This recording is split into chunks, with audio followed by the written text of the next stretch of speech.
This is Paranormal Skeptic Academy, using critical thinking and scientific reasoning to analyze your favorite ghost hunting shows. You will never look at them the same again. You have been warned.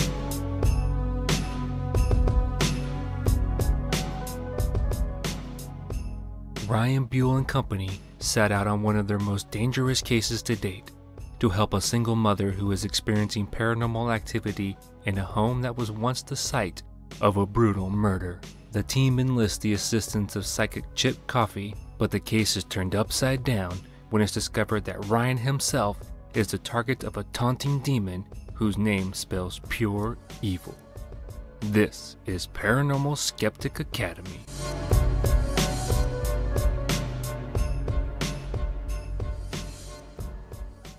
The producers of Paranormal State decided to group the next 3 episodes together because they deal with demon phenomena, which is different than just plain old supernatural phenomena like ghosts and such.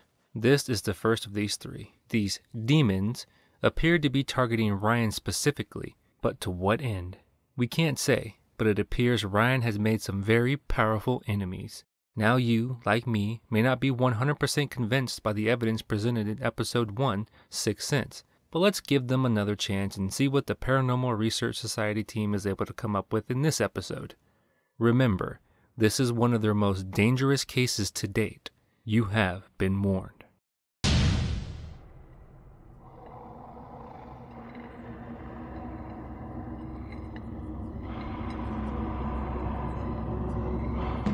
We got sent home because I guess the case is getting pretty out of control. How the does he get that many? I'm trying to understand. It sounds like Ryan has dealt with whatever this is before. The demonic prey upon the good. It knows what you know inside your head and knows what you're doing here. It's me. It's like I keep hearing somebody say to me, be prepared. Be prepared. This investigation takes place in Elizabethtown, Pennsylvania, which is about 2 hours southeast from Penn State, just outside of Harrisburg, Pennsylvania. From the opening credits, we are shown what this episode is all about, and it's about demons. The good folks at A&E give us a nice little definition of what a demon actually is. An evil spirit, or a non-human, malevolent entity thought to be at war with God. Oh, I can't wait for this showdown. It's going to be epic. Moving on, we are introduced to Jody and her teenage son Nate. They have reported seeing flying purple people eaters, flying purple X's, and the sensation of being touched. She's a forensic accountant, so a very bright woman, and she's really looking for a logical explanation for it. The family never experienced anything until they moved into the house. So why are they being haunted and where is it coming from? That's what we need to find out.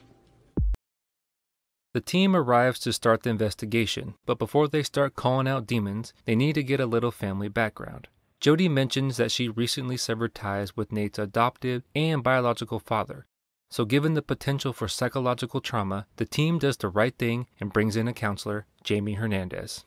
Apparently, she is a certified professional therapist, but I had a hard time tracking down her credentials. She is no stranger to the game and says that paranormal research is just a hobby. She says, "People who are experiencing paranormal phenomenon are often under tremendous stress and often feel isolated and afraid because of what they are going through. And PRS often can help people by bringing a lot of positive energy to their homes and by helping them get their lives back in order." That sounds like a noble mission, and she seems to be really good at her job because after spending just a few minutes with the family, she gives the green light to go ahead and start the investigation. Oh, I forgot one thing. Now, I'm not a trained counselor like Jamie, but I do hold a master's in social work, and I picked up on something interesting. As I stated earlier, Jody recently cut off ties with the adoptive father and biological father of her son Nate.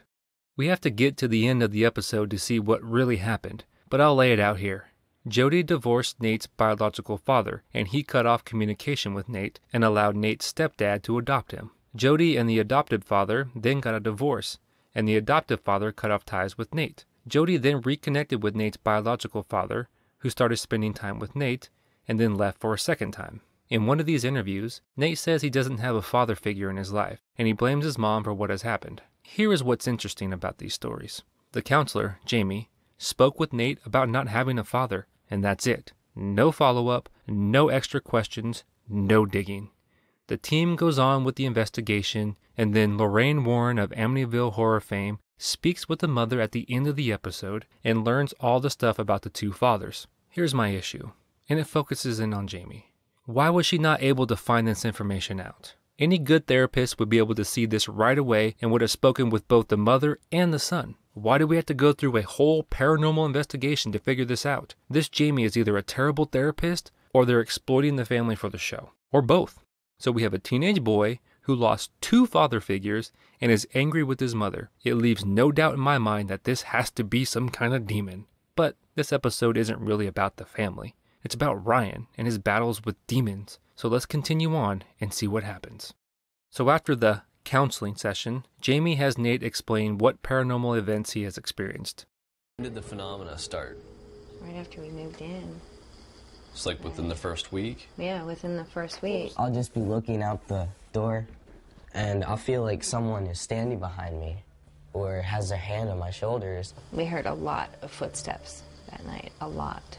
Right over here, the pillow, it was like depressed, like someone had actually been sitting there, and then it just rose up, like someone had just got up.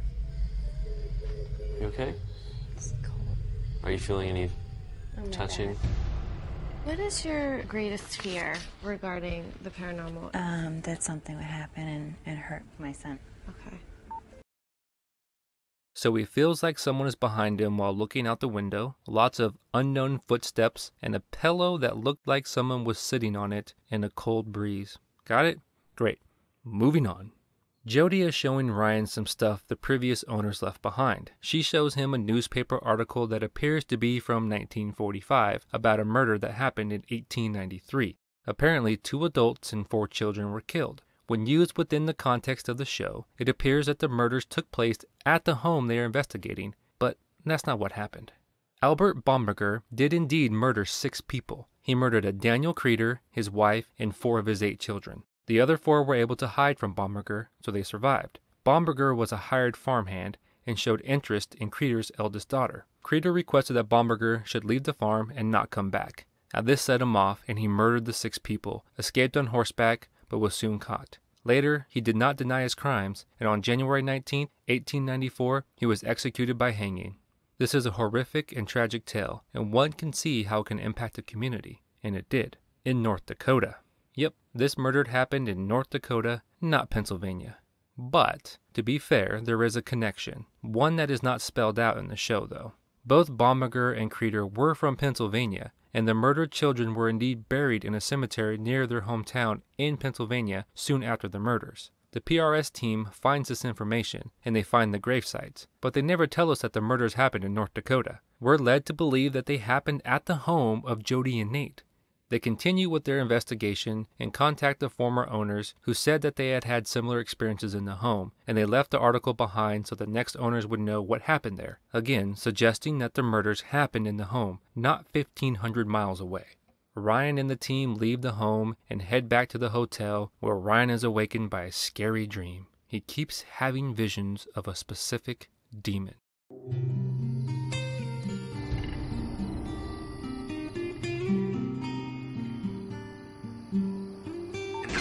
Night I woke up with the same dream I've had for the last several days.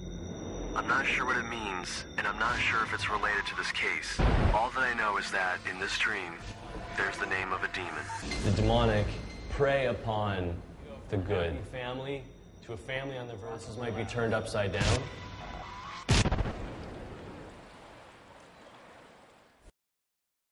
He sits his team down to tell them about his dream and a little backstory. Apparently, Ryan consulted on a demon case with the Catholic Church a few years ago, and he encountered this particular demon. He said that the weeks leading up to this investigation, he had had the same dream over and over again, which leads him to believe that the spirit they are dealing with is not the ghost of murdered children or the hanged Bomberger, but an actual demon. Ryan, could you please tell us the name of this demon? So do we know the name? Can you tell us the name? Never mention the name. Really? Never do. Not unless you want to go into full confrontation with it. Okay, well, thanks for nothing, but luckily the producers at A&E give us a clue by flashing the name backwards and each individual letter quickly across the screen. Are you ready for it? I'm nervous. I'm not sure I want to say it, because by saying it, you have to confront it, and I don't want to do that to my listeners. I don't think you're ready for that. Sorry, I can't. I won't say it. I won't put you in danger. Now, I'm just kidding. The demon's name is Belial. Now, Belial is one bad mamma jamma. His roots are from the Old Testament, surprising for a show based on Catholic mythology. It was originally thought that Belial was Satan, but the New Testament came along and established Satan as the Satan. Belial was Satan's right-hand man until he was demoted in the Middle Ages to just another demon henchman. He has made appearances in the Old Testament, New Testament, the Dead Sea Scrolls, and in Milton's Paradise Lost. He is known as the demon of lies, lawlessness, and overall bad shit. We have it on good authority in that it's mythology, but don't tell Ryan that. He thinks it's real. Needing some help to pin down who or what is in the house, Ryan calls on Chip Coffey, who just happens to be in town, to stop by and do a psychic reading. Now, a picture posted on Chip's Facebook page reveals that he was actually at the house during the entirety of the filming of this episode. So when Ryan brings him in and says that Chip has no background information on the family or case, that may not be entirely true. The cemetery around the corner, I got hit really hard as I drove in and passed by the cemetery. This cemetery contributes to what goes on in the house. I get hit in the gut in this room. There's a level of being like really down or really sad feeling. I hear in my head, and it's a male voice, I hear they know I'm here. It's a deep man's voice. They know I'm here. Does she sleep in this room? Mm-hmm. She feels like she's the one that's drawing it in. She's kind of like the catalyst for what's happening. Shit just got real when Chip says that this male energy knows Ryan, and not know in the biblical sense. Chip lays on the theatrics as he tells Ryan this. Interestingly enough, I've got to tell you something about you. You amuse it. It feels like it knows what you know inside your head and knows what you're doing here. Can I be real honest with you, what I just got in my head? I just got, I'll get them all. Ryan has heard enough, and he's ready for dead time, the deadliest of all times. The light of God surrounds us. The light of God surrounds us. The love of God enfolds us. The love of God enfolds us. The power of God protects us. The power of God protects us. Throughout the show, there is reference to noises sounding like children playing or laughing, so during dead time, Ryan focuses attention on the spirit of a little girl. Why the hell not? Nothing we've seen suggests that a little girl was ever present, but it's as good a place as any to start. But Ryan doesn't want to mess around with some little girl. He has come for the big fish, this demon called Belial.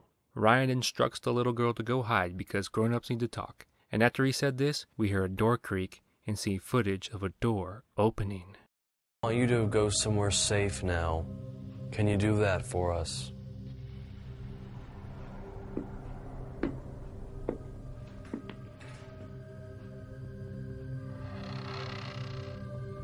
Who's that? Did someone just open up a door or move in the basement over? The bathroom door actually just opened up. I think she took you up on your offer. We'd like to speak now to the male spirit in this house, the intrusive force. Ryan asked Serge, lead tech, if he heard that, and Serge says he did, and it sounded like the bathroom door. Let's pause here a moment because I want to address this whole door issue. First, we do hear a creak, and then we see a door. One would think the two would go together. Now this door happens to be in the basement, and it's an old wooden door made up of weathered horizontal slats, and it's about 5 feet tall. It looks like it goes to an old pantry or storage area. The kicker though is that this same door appears in another episode. Either that door has a really good agent, or they just used the same footage for effect because they didn't have the footage of the alleged bathroom door for this scene. I think it's pretty clear what they did. Chip has a vision and sees the name of the demon. He writes it down and hands the paper to Ryan. Ryan reads it, and all the color drops from his face. He's visibly shaken by this. He still won't tell us the goddamn name, though. Belial. Why'd you write this name down? That's what I just got. Do you know that? Yes, I do. It's the same name that I'm picking up. You knew that was what was going to be on the paper, didn't you? You've never come across this name before? No. Concerned for his team, Ryan sends them back to the hotel to wait. Well, he just sends the girls back. This is man's work. He feels he has to confront this demon alone, or at least with his camera crew and psychic. Needing some help, he sends up the bat signal, which consists of a phone call to known fraud and hoaxer Lorraine Warren to come to the home to investigate this demon, Belial. Some of you may know Lorraine Warren from the Amityville horror hoax. Yes, the Amityville horror fiasco was indeed a hoax. Skeptoid episode number 20 has tackled this subject already, so I won't get into it here.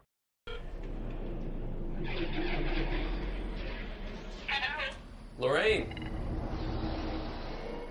Hello! Hi! So good to see you. It's so good to see you too again. Lorraine Warren is a pioneering paranormal investigator and one of the world's only true demonologists, most famous for the original Amityville horror case.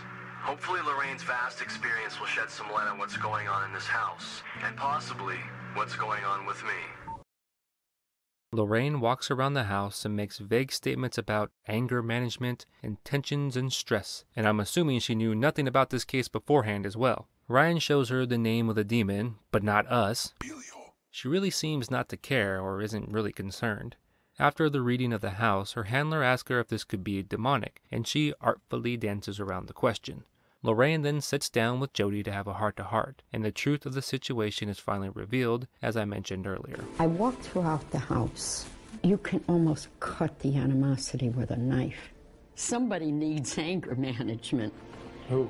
I don't know. I don't know who. I only met Jody. Does your son get angry at all, or no? He does at times. He does? It's, How old is your son? his room is sad, honey. Oh my God. He's a very sad boy, honey. Your son is a victim. His natural father let my ex-husband adopt him. And so then my ex-husband became his father. And then when we separated and divorced, my ex-husband didn't bother with him. So I reconnected with his biological father. Right. And he came in and started spending time with Nate again. And then he just left them. Again. Ryan is able to get a priest on the phone and has requested a house blessing for Jody and her son. The priest agrees, and Lorraine lets Jody know how exciting it is that the Catholic Church is taking on this case.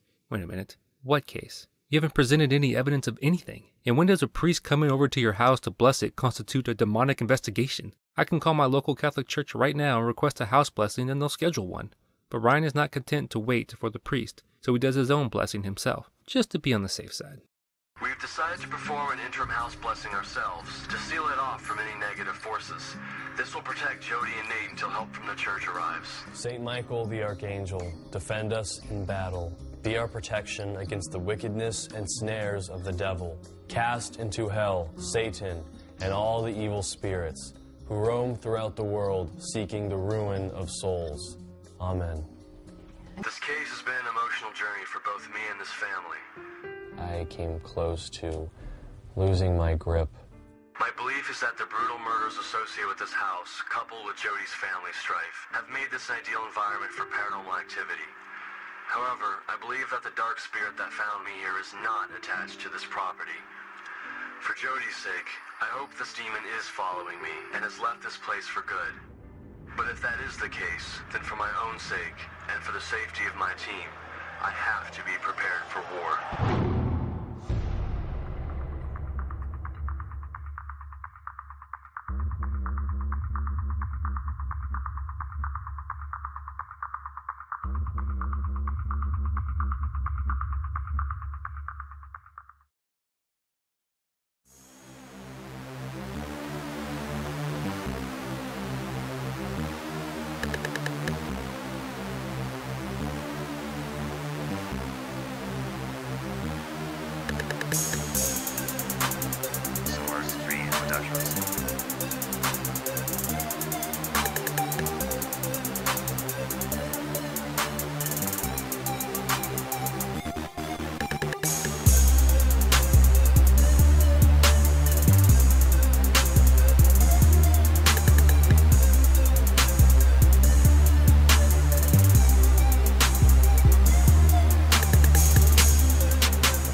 Alright, let's wrap up what we just saw, or for you, heard. We have 2 episodes under our belt and still no evidence of the paranormal. This episode continues in the same vein as the other. Deceptive editing, missing information, and no real experiences.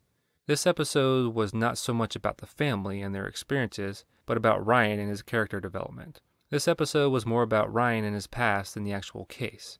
It allowed them to introduce new characters like Chip Coffey and Lorraine Warren, as well as try to establish Ryan as a legit paranormal researcher. I don't like how they were playing coy with the name of the demon, Buell, but I guess that's how they were trying to build suspense. This demon is so powerful we can't even say, let alone show, its name. Okay, sure, whatever. It turns out to be much ado about nothing. I wasn't overly impressed with the evidence, and the fact that he brought in known con artist Lorraine Warren didn't help his case much. But I'm a seasoned skeptic. I know the Amityville horror hoax. Most viewers don't, so her presence may actually add legitimacy to his claims. So we have another episode down, and I'm still not convinced of the paranormal. One more thing. I do know this is a TV show, and I know to expect a certain amount of trick editing and over-the-top production. That's why I try not to dwell on those as much as the actual content, but it's important to know when you're being actively deceived, like in this episode with the Phantom Door. This is supposed to be dealing with real people in real lives, not a Hollywood script. So keep that in mind when you're watching these shows. They're trying to deceive you on purpose and elicit an emotional response. That way you're more likely to believe the bullshit they're trying to sell. Well, that'll do it for this episode. Please join me next time for another Paranormal Skeptic Academy.